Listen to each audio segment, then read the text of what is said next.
Hello बच्चों, good morning. गई काले જે કોલરોસનો નિયમ તમે ભણ્યા હતા એ કોલરોસના નિયમમાં આજે થોડું આગળ વધવાનું છે। કોલરોસનો જે નિયમ હતો એનું ટાઇટલ શું હતું? આયનોના સ્વતંત્ર અભિગમનો સિદ્ધાંત। આયનોના स्वतंत्र अभिगमनो सिद्धांत એટલે કોલરોસનો નિયમ।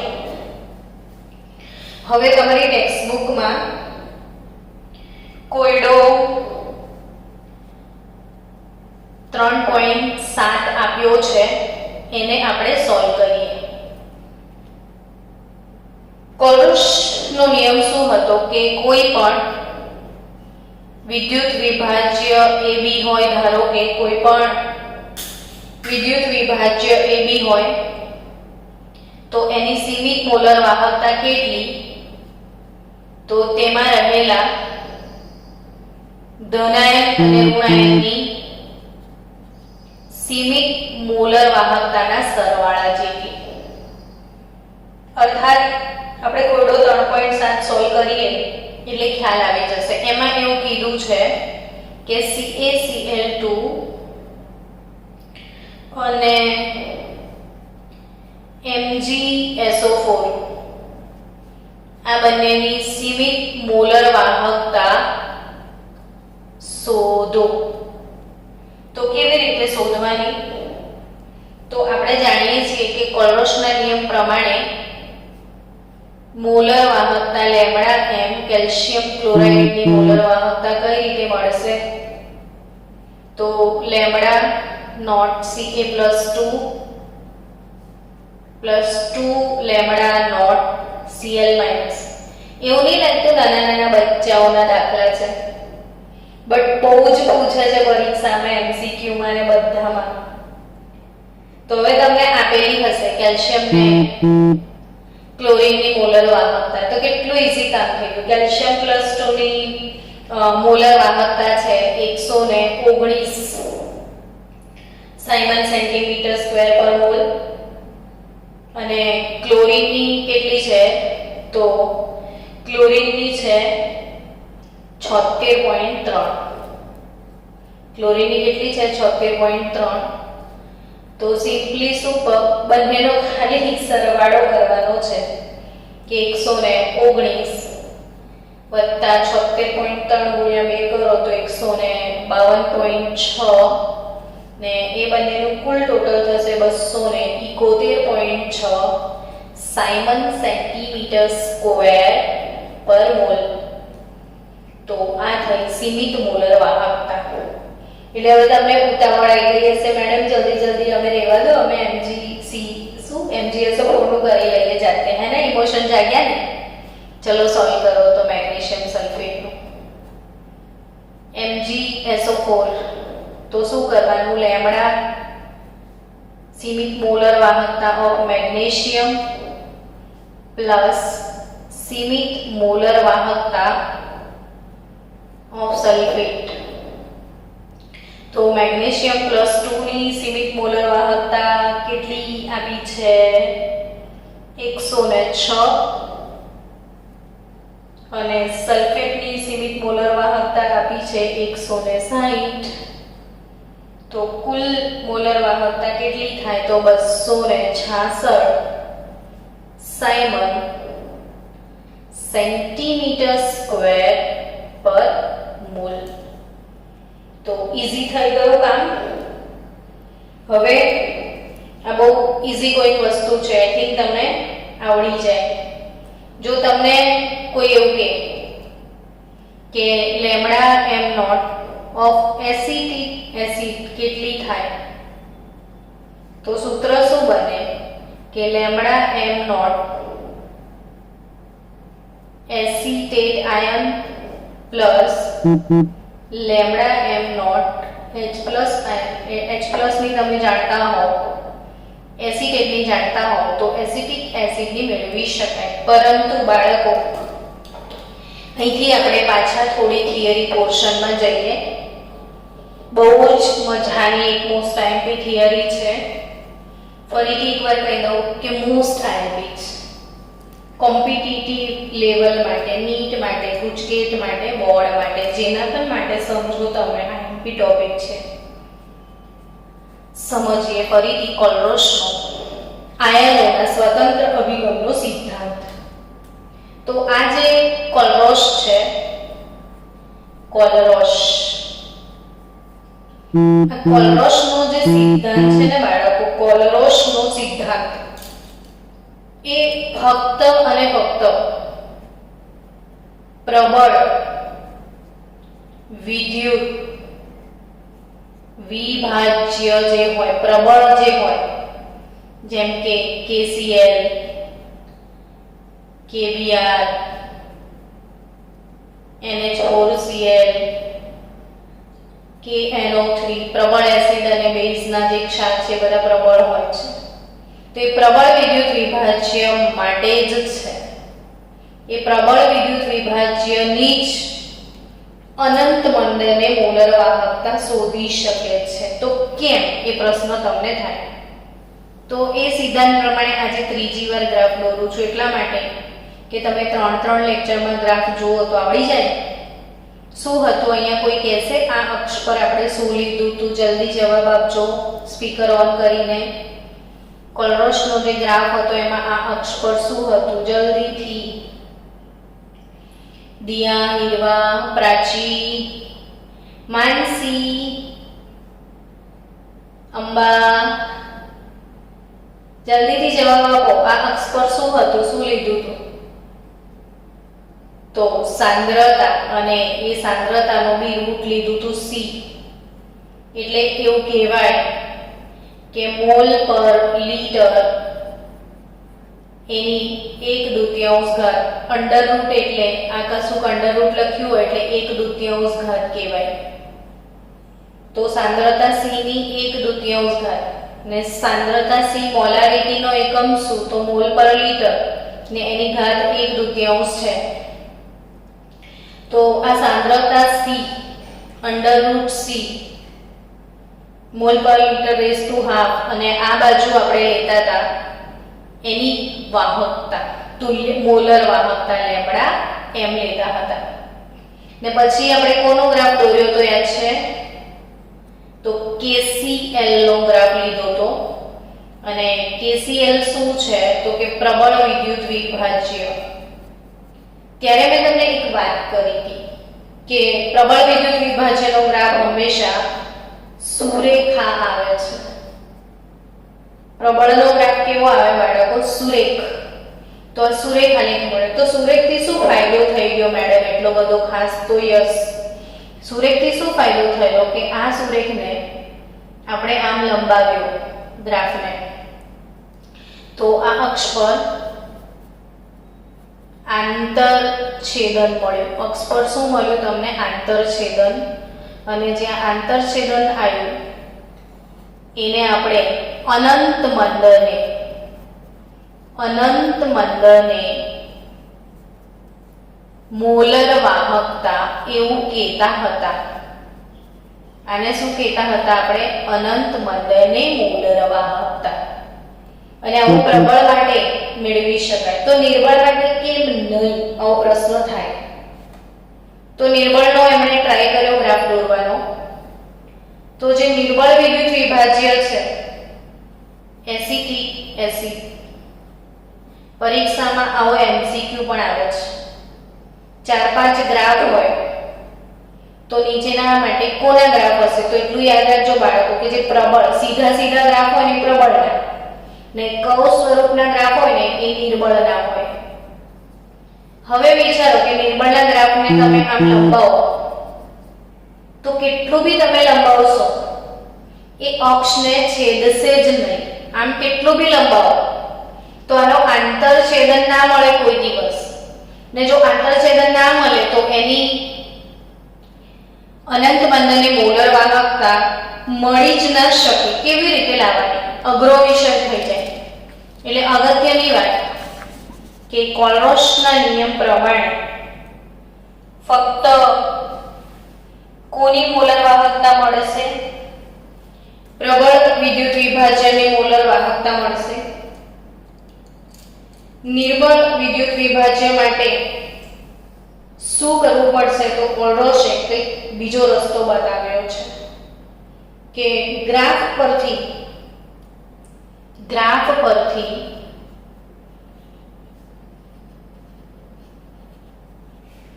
પ્રબળ વિદ્યુત વિભાજ્ય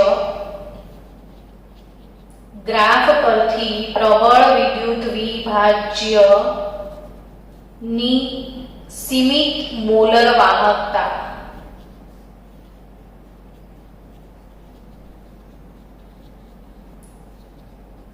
મેળવી શકાય, પરંતુ નિર્બળ વિદ્યુત વિભાજ્યની ના મેળવી શકાય, ગ્રાફ પરથી ના મેળવી શકાય. હવે પહેલા એક બીજી વસ્તુ સમજી લઈએ આપણે કે નિર્બળ વિદ્યુત વિભાજ્ય કોને કહેવાય? તો કે તમે પાણીમાં નાખો અને જે નું વિયોજન ના થાય, 100 ગ્રામ જેટલો નાખો ને ખાલી 2 ગ્રામ જ ઓગળે, તો જેનું પાણીમાં અંશતઃ વિયોજન થાય, પાણીમાં અંશતઃ આયનીકરણ થાય, એ બધા નિર્બળ કહેવાય. તો સવાલ એમ થાય કે શું સાંદ્રતા ઘટે? અર્થાત કે આપણે એનું મંદન કરીએ, પાણી નાખીને શું કરીએ? મંદન કરીએ તો વાહકતામાં શું ફેર પડે? હે ને, આવો પ્રશ્ન થાય આપણને. તો કે આપણે પ્રબળ વિદ્યુત વિભાજ્યમાં શું ભણ્યા હતા? તમારી રેફરન્સ બુકમાં અને તમારી ટેક્સ્ટ બુકમાં ક્ષતિ છે. પ્રબળ વિદ્યુત વિભાજ્યમાં એવું લખ્યું છે કે સાંદ્રતા ઘટે ને તો વાહકતા ઘટે, એવું નહીં, વાહકતા વધે. પણ એ તો આપણે પ્રબળની વાત કરીએ. હવે તમને કોઈ નિર્બળ માટે આ જ પ્રશ્ન પૂછે કે નિર્બળ વિદ્યુત વિભાજ્યની આપણે સાંદ્રતા ઘટાડીએ, મંદન કરીએ તો વાહકતામાં શું ફેર પડે? તો એનો જવાબ એવો આવે બાળકો, એનો જવાબ એવો આવશે કે નિર્બળ વિદ્યુત વિભાજ્યનું મંદન કરવામાં આવે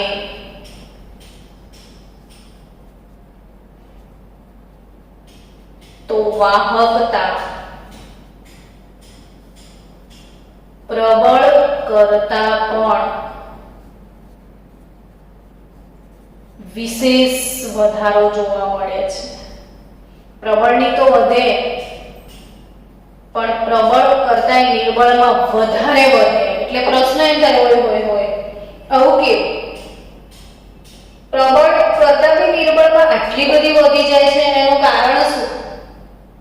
તો આપણને એની સમજૂતી આપેલી છે તમારી ટેક્સ્ટ બુકમાં, કદાચ નામ નથી પણ હું તમને કહું છું કે ઓસ્વાલ્ડ નો મંદનનો નિયમ ત્યાં આવે. ઓસ્વાલ્ડનો મંદનનો નિયમ આવશે અહીંયા, કે ઓસ્વાલ્ડ અંકલે શીખાયેલું કે ભાઈ નિર્બળ વિદ્યુત વિભાજ્યનું મંદન કરવામાં આવે તો એની વાહકતા પ્રબળ કરતા પણ વિશેષ વધારો જોવા મળે. કેમ એવું? તો આપણે એની સમજૂતી શીખીએ કે ધારો કે મારી પાસે આ પાત્રમાં ઊંઘી ગયા હોય તો મને કહેજો હો, વચ્ચે વચ્ચે ઉઠાડીશ તમને. આપણે એવું કઈ નહીં, ખોટું ખોટું ના લાગે આપણને. તો બહુ ગુસ્સો આવે તો એ તો ઓનલાઈન ગુસ્સો કરવાનો તો શક્ય જ નથી. હવે પાછું વિડીયોમાં રેકોર્ડ થઈ જાય નહીં ગુસ્સો. એટલે ઊંઘી ના જતા, ઊંઘ આવે ને તો જોર જોરથી બગાસા ખાજો, મોટા મોટા અવાજ વાળા, તો મને ખબર પડે. ધારો કે મેં આમાં એક એસિડ ઓગાળ્યો છે, એસિટિક એસિડ ઓગાળ્યો છે, એસિટિક એસિડ. આટલી બધી વાર બોલો ને એટલે ખબર પડી જાય કે હવે એસિટિક એસિડ નિર્બળ જ હશે. કેટલી વાર તમે ઘરના બબડ કરો છો, હે ને? એસિટિક એસિડ નિર્બળ છે. ફોર્મિક એસિડ પણ નિર્બળ ગણાય, બેન્ઝોઇક એસિડ પણ નિર્બળ ગણાય, NH4OH પણ નિર્બળ ગણાય, એમોનિયમ હાઇડ્રોક્સાઇડ. હવે આ બધા નિર્બળ. હવે હું 100 ગ્રામ એસિટિક એસિડ પાણીમાં નાખું છું. 1 લીટર પાણી લીધું છે, હું 100 ગ્રામ નાખું છું.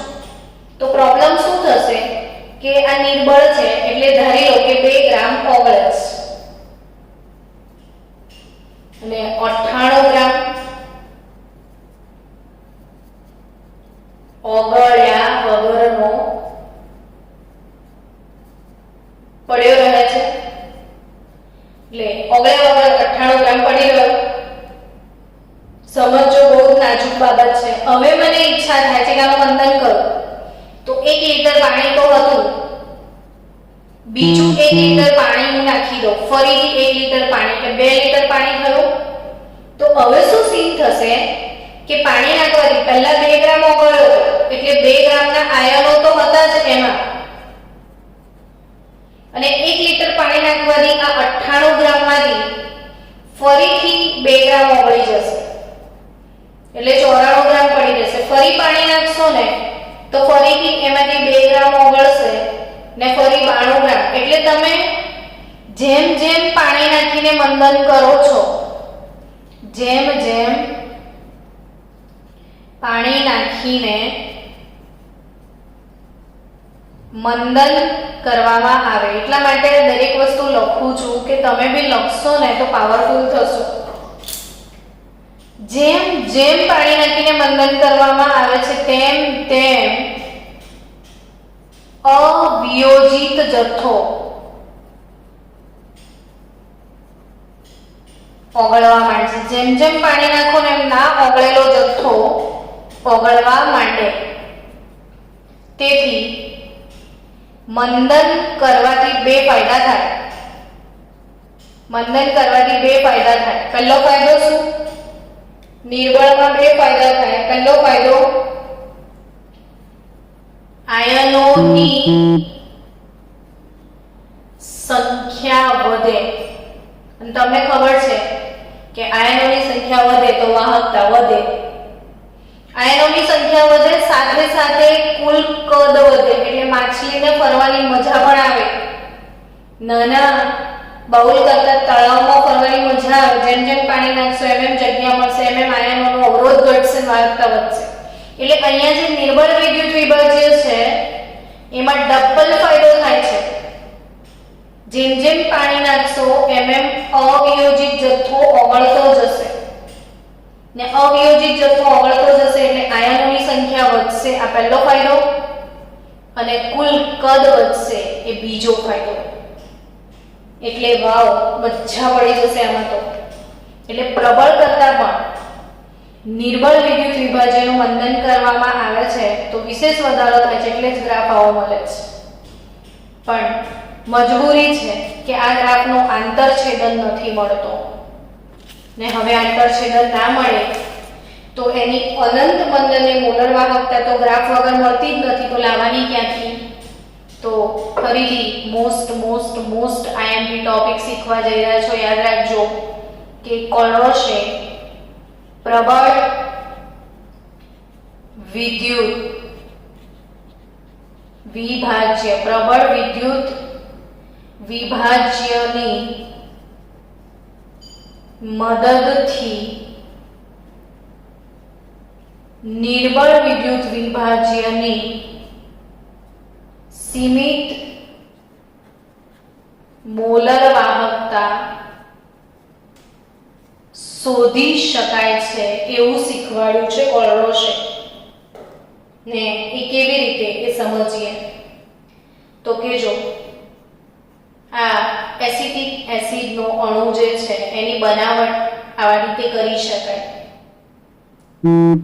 કે એસિટિક એસિડની બનાવટ કઈ રીતે થાય તો કે પ્રબળ વિદ્યુત વિભાજ્ય CH3COONA આને કહેવામાં આવે છે સોડિયમ એસિટેટ. શું કહેવામાં આવે છે આને? Sodium acetate. 1-2 મિનિટ.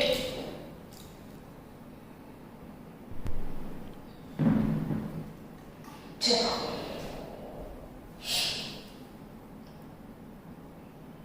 પ્રબળ વિદ્યુત વિભાજ્ય સોડિયમ એસિટેટ. હવે પરીક્ષામાં જુદી જુદી રીતે લખેલું આ એસિટેટ આયન છે ને CH3 COO માઈનસ ને AC માઈનસ પણ કહેવાય. AC એસિટેટ નું શોર્ટકટ શું છે? AC. એટલે આને NaAC એવું લખેલું આવશે. NaAC એટલે સોડિયમ એસિટેટ.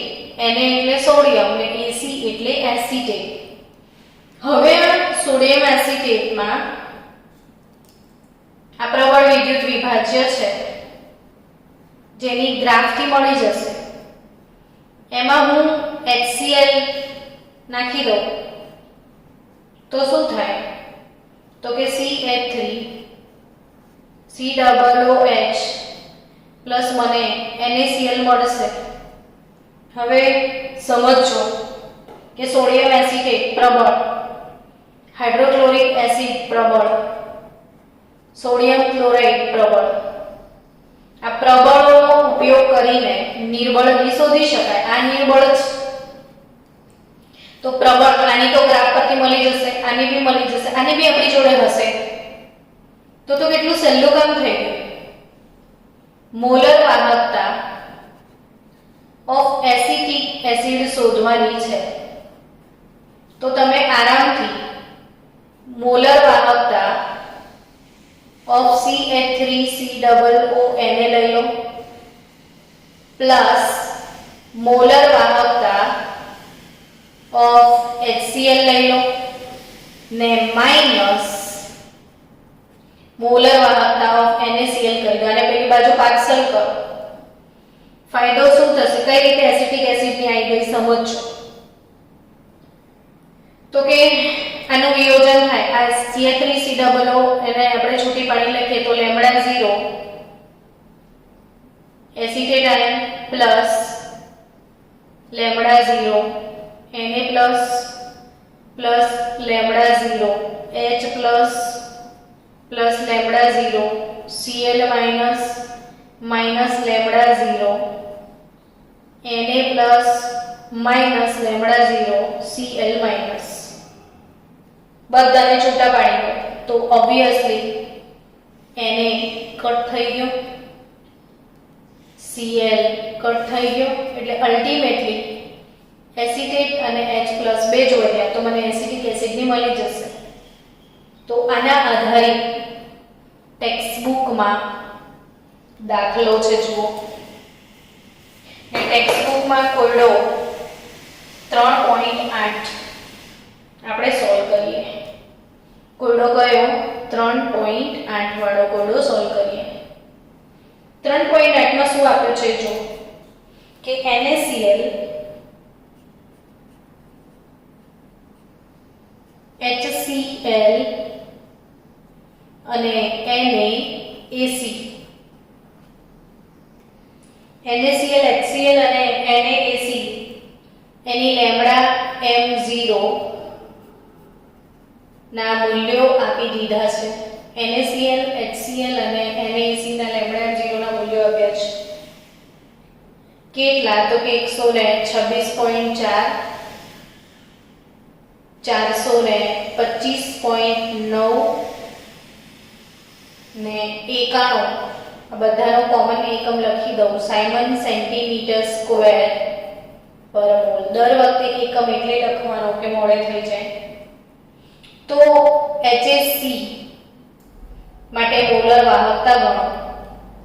તો HAC એટલે આ એસિટિક એસિડ. હવે ઉપર જ તમને દાખલો ગણવાનો છે કે એસિટિક એસિડની મોલર વાહકતા ભાઈ કઈ રીતે શોધી શકાય. તો સિમ્પલી સુપર શીખાઈ દીધું કે એસિટિક એસિડની મોલર વાહકતા, એસિટિક એસિડ તો નિર્બળ છે, એની મોલર વાહકતા પ્રબળનો યુઝ કરી લો તો λm0 આ સમીકરણ મોડે કરવું પડશે, સમજવું પડશે. NaAC plus λm0 HCl minus λm0 NaCl સમીકરણ બનાવતા આવડશે તો આ આરામથી તમે ગણી શકશો. આ બહુ બધા દાખલા તમારી પ્રેક્ટિસ માટે હશે જ રેફરન્સ બુકમાં.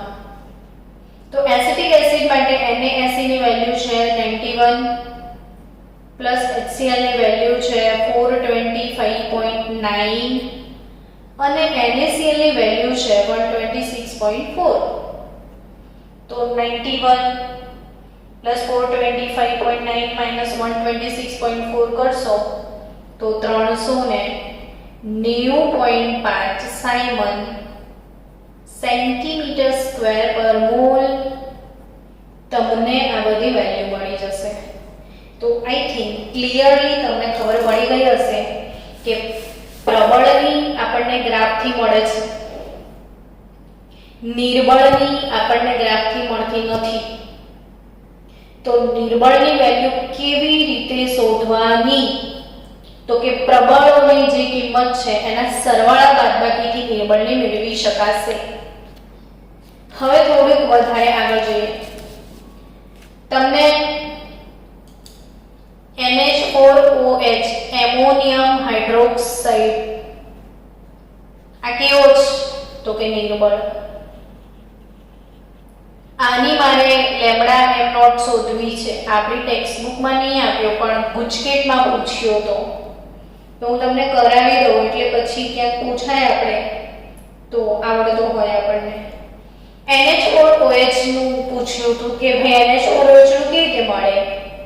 તો કે જો NH4Cl આ પ્રબળ છે.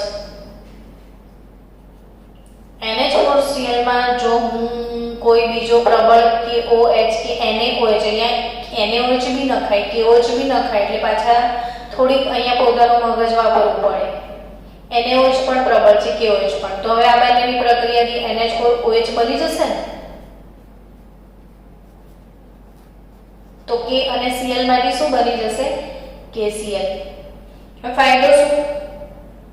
તો KCl બી પ્રબળ. તો આ નિર્બળ છે તો આની મળી જાય. તેના માટે શું લખશો બોલો? કે લેમ્બડા m નોટ NH4OH શોધવું હોય તો lambda m naught NH4Cl plus lambda m naught KOH minus lambda m, અને પેલી બાજુ પાર્સલ કરવું પડે તો આ મળે ને, તો KCl. તો આ રીતના તમે NH4OH નિર્બળ વિદ્યુત વિભાજ્યની સીમિત મોલર વાહકતાનું મૂલ્ય પ્રબળોના સરવાળા બાદબાકી વડે શોધી શકશો. હવે આપણે થોડુંક ઓસ્વાલ્ડના બંધનના નિયમમાં જઈએ અને ઓસ્વાલ્ડના બંધનના નિયમ માટેની થોડી થિયરી છે નિર્બળની એ શીખી જઈએ કે કોઈ કોલરોસની મદદથી કે ઓસ્વાલ્ડની મદદથી સીમિત મોલર વાહકતા અને વિયોજન અચળાંક કઈ રીતે શોધી શકાય. તો હવે આપણે આગળ વધીએ વિયોજન અચળાંકના દાખલા તરફ. વિયોજન અચળાંક જેને Ka કહેવાય છે, Ka એ લખ્યો છે તો A એસિડ માટે A હોય ને બેઝ હોય તો Kb લખાય ને એસિડ હોય તો Ka લખાય. તમને અહીંયા વિયોજન અચળાંક શોધવાના દાખલા પૂછાશે. તો હવે આ વિયોજન અચળાંક શું છે? આ નિર્બળ એસિડને હોય તો વિયોજન અચળાંકની થિયરી મેં વચ્ચે કોઈ એક લેક્ચરમાં ભણી હતી તમને. ચેપ્ટર નંબર 2 માં આપણે શીખ્યા હતા વિયોજન અચળાંક Ka. થોડું ફરી રિવાઇઝ કરી દઉં ચલો. કે આ એસિટિક એસિડ છે, એમાં હું પાણી નાખી દઉં H2O તો એનું આયનીકરણ થશે CH3COO માઈનસ અને H3O પ્લસ બે આયનો મને મળશે. હવે આ એસિટિક એસિડની શરૂઆતની સાંદ્રતા હજી આ ઓગળ્યો જ નથી, હમણાં જ નાખ્યો છે, તો 1 મોલ લઈએ તો શરૂઆતમાં કશું હોય નહીં. હવે નાખ્યા પછી ધારો કે 2 ગ્રામ ઓગળ્યો છે, તો એ જેટલો ઓગળે છે, નાખ્યા પછી જેટલો ઓગળે છે એને વિયોજન અંશ કહેવાય. યાદ આવ્યું તમને? ચેપ્ટર નંબર 2 માં આપણે વિયોજન અંશ આલ્ફા ભણ્યા હતા. સુયોજન અંશ x અને વિયોજન અંશ આલ્ફા. જેટલું ઓગળે છે ને આપણે વિયોજન અંશ કહેતા હતા. અને ધારો કે વિયોજન અંશ આલ્ફા છે તો આ પણ આલ્ફા મોલ બનશે ને આ પણ આલ્ફા. જેટલું કૂવામાં હશે એટલું હવાડામાં હશે. આ જેટલો ઓગળશે એટલો તો અહીંયા હશે ને. તો છેલ્લે બાકી વધેલી સાંદ્રતા, સંતુલને સાંદ્રતા કેટલી? તો કે 1 માઈનસ આલ્ફા અને મોલ પર લિટરમાં લો તો into C, alpha C, alpha C. આ એક હતો, આલ્ફા ઓગળ્યો, વધ્યો કેટલો? 1 માઈનસ આલ્ફા જેટલો. અને મોલ પર લિટરમાં સાંદ્રતા સી લઈએ તો સી વડે ગુણી નાખો. તો હવે આનું સંતુલન અચળાંક, તો ની પર ઉની સાંદ્રતા છેદમાં પ્રક્રિયકોની સાંદ્રતા, ને આના સંતુલન અચળાંકને નિર્બળ એસિડનો વિયોજન અચળાંક કહેવાય છે. યાદ રાખજો શબ્દો. નિર્બળ એસિડનો વિયોજન અચળાંક, નિર્બળ એસિડનો વિયોજન અચળાંક Ka. અને આ Ka નિર્બળ એસિડનો વિયોજન અચળાંક આલ્ફા સી, એસિટેટ આયનની સાંદ્રતા, H3O+ ની સાંદ્રતા અપોન પ્રક્રિયકોની સાંદ્રતા. તો એક સી કટ થઈ જશે એટલે alpha square C upon 1 minus alpha. આને વિયોજન અચળાંક કહેવાય. શું કહેવાય આને? વિયોજન અચળાંક.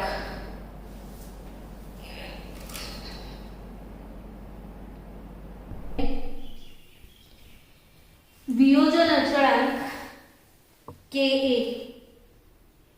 વિયોજન અચળાંક નિર્બળ એસિડ નો વિયોજન અચળાંક Ka એટલે alpha square C upon 1 minus alpha, alpha square C upon 1 minus alpha. તો આ છે નિર્બળ એસિડનો વિયોજન અચળાંક Ka. હવે આ Ka શોધવાના દાખલા તમને આમાં બી પૂછાશે. જે આપણે પ્રકરણ 2 માં Ka શોધવાના દાખલા ગણ્યા હતા એવા દાખલા આ ચેપ્ટરમાં પણ છે. તો એના માટે આ ચેપ્ટરમાં આલ્ફા કઈ રીતે શોધવાનો હોય છે એ શીખવાડ્યું છે કે આ આલ્ફા શું કહેવાય છે? આલ્ફાને વિયોજન અંશ. આલ્ફાને શું કહેવાય છે? વિયોજન અંશ. અને આ વિયોજન અંશ આલ્ફા કઈ રીતે શોધવાનો? તો કે લેમ્ડા એમ અપોન લેમ્ડા m0. આ બધા જ ઢગલે ઢગલા MCQ પણ કહેવાય ને દાખલો પણ કહેવાય. એટલે બહુ જ સારી રીતે સમજો કે વિયોજન અંશ આલ્ફા બરાબર lambda m upon lambda m0. તો આ લેમ્ડા m શું છે? તો કે મોલર વાહકતા.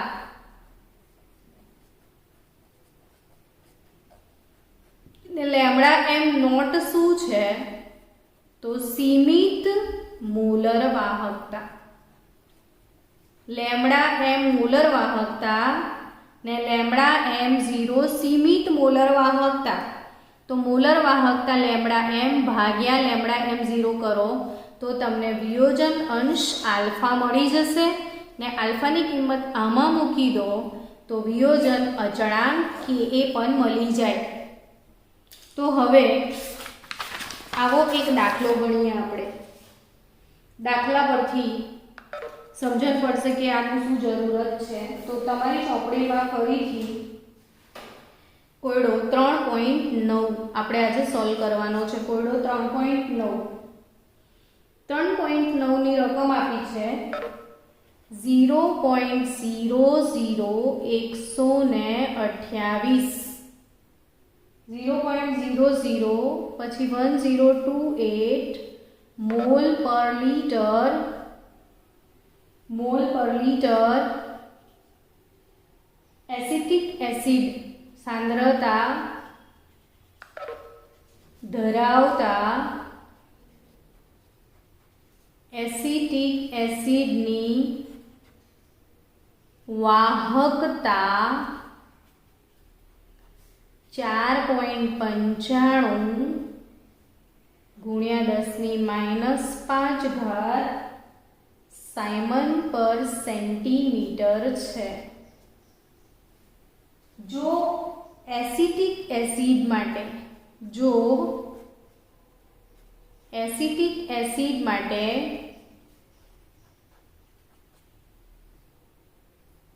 मोलर एसिटिक एसिड माटे सीमित मोलर वाहकता lambda m0 390.5 Simon centimetre square पर मोल होय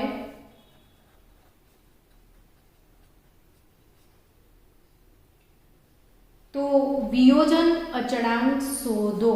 शुं शोधवा के छे? वियोजन अचळांक। बहु ज सरस दाखलो छे, बोर्ड में 3 वखत सतत पूछायेलो दाखलो छे। आ 3.9 कोयडो। हवे आम जे आप्युं छे लखो तो पहले आ पहलो आइडिया आई गयो कि मोल पर लीटर शब्द वापर्यो छे ने एटले आ एसिटिक एसिडनी सांद्रता कहेवाय। मोल पर लीटर एटले सांद्रता सी आप्यो छे तमने 0.001028 मोल पर लीटर। आ सांद्रता सी आपी दीधी छे। हवेनी वाहकता ना एकम परथी खबर पड़ी जशे। साइमन पर सेंटीमीटर एटले आ कप्पा आप्यो छे के 4.95 गुणिया 10⁻5 साइमन पर सेंटीमीटर। वाहकता ने आपणे के कहेता हता। जो एसिटिक एसिडनी तमने सीमित मोलर वाहकता पण आपी छे। सीमित मोलर वाहकता अर्थात अनंत मंदने मोलर वाहकता लेमड़ा m0 आप्युं छे 390.5 सेंटीमीटर स्क्वेर पर मोल।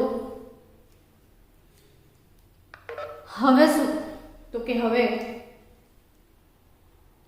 लेमड़ा m0 ने शुं शोधवा के छे? वियोजन अचळांक एटले के ए तमारे शोधवानो छे। तो हूँ तो एवुं ज विचारूं के मारे के ए शोधवानो छे तो के ए कई रीते मळशे? तो क्या रह्युं के ए नुं सूत्र? के ए बराबर alpha square C upon 1 - alpha. मारे के ए शोधवानो होय तो मारी जोड़े सी तो छे, मारी जोड़े नथी शुं तो के अल्फा। तो हूँ सौथी पहला शुं लाववानो ट्राय करीश? अल्फा। तो अल्फा कई रीते आवे तो के lambda m upon lambda m0। तो मारी जोड़े तो लेमड़ा m0 भी छे, नथी तो शुं? लेमड़ा m नथी। तो हवे मैं शुं करूं?